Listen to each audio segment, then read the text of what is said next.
All around the world, countries are struggling to solve common problems. From climate change to inequality, these issues are appearing everywhere. But China is working hard to find the answers. I'm Ian Goodwin. Join me as I discover how China is blazing a trail.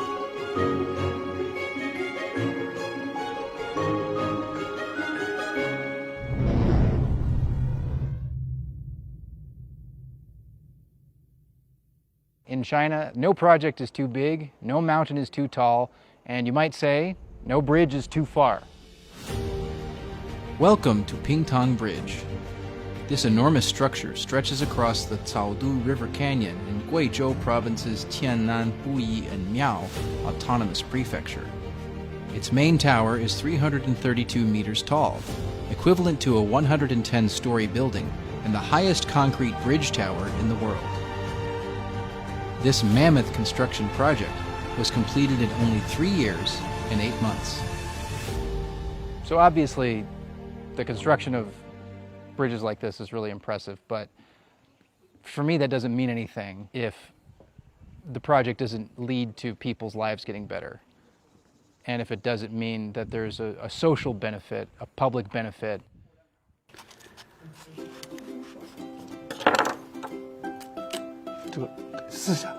Tan Lun Biao is a fruit farmer who lives in a nearby village. Though he resides in its shadow, the bridge has had an incredible impact on his work and livelihood. 在大桥没修建之前，是吧？这个路啊特别差，运输过程中时间比较长，把那些水果全部搞得损耗特别大。路通以后哈，现在损耗特别低，就几%啊这样子。 Guizhou provides a tricky topography for construction and the building of infrastructure. Mountains and hills account for over 90% of the province's surface area. These physical barriers have been the biggest obstacle to Guizhou's development going back hundreds, even thousands of years. As such, it is of great concern to residents. 中国的农村地区依然有很多地方呢，尤其是一些比如说在条件相对比较恶劣的地区，生活在那里面的一部分人，他们的享受的这种基础设施的这种水平还是非常之低的。那你想让他们真正去摆脱贫困，那么中国有句话叫做要想富先修路。You're seeing Guizhou's Wujiang River, the largest southern tributary of the Yangtze River.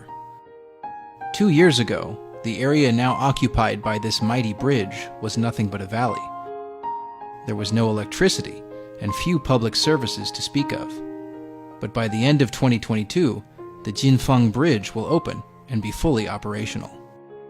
我们前期进场的时候，受地形地貌的影响，那么前期这个水电不通、路不通的情况下，我们克服了各种不利的情况。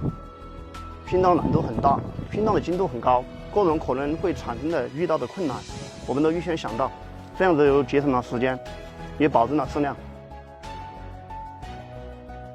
1,200 construction workers had a hand in these efforts, with each playing an invaluable role in building this enormous structure quickly while guaranteeing its quality.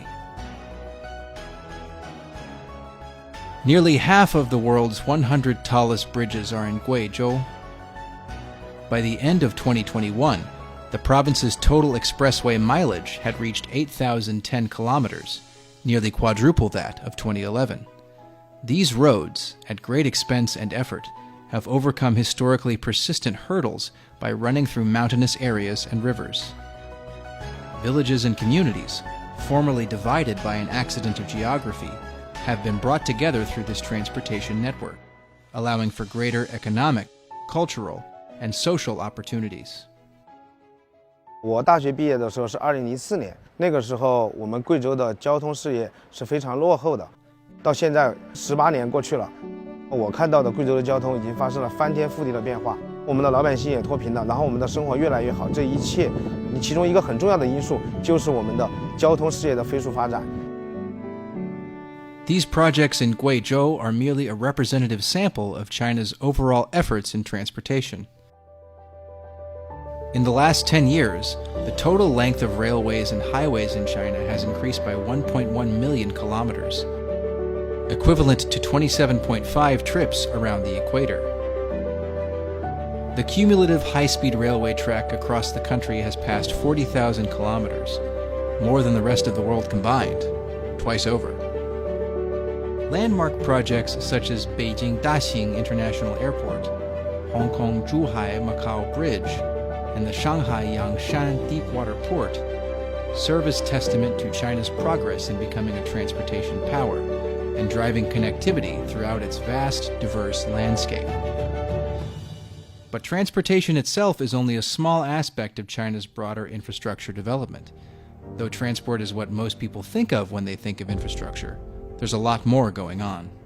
At the end of 2014, the first phase of the middle route of the South to North Water Diversion Project began operations, supplying much-needed water to parched areas in the north.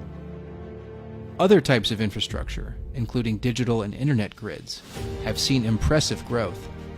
As of this June, China's 4G towers accounted for more than half of the global total, and the country had built nearly 2 million 5G base stations for almost 500 million subscribers.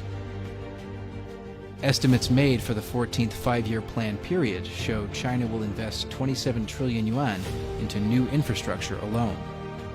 Despite already being an undeniable world leader in infrastructure, China shows no signs of stopping anytime soon. With an eye to the future, it will continue to take bold steps in ensuring all its people have access to the resources they need to thrive. I would say that probably for me the most important takeaway is how China is rewriting the development literature and saying, create solid public sector assets, but make them really good assets, and people will protect them, people will cherish them, and people will use that as a basis to improve their own lives.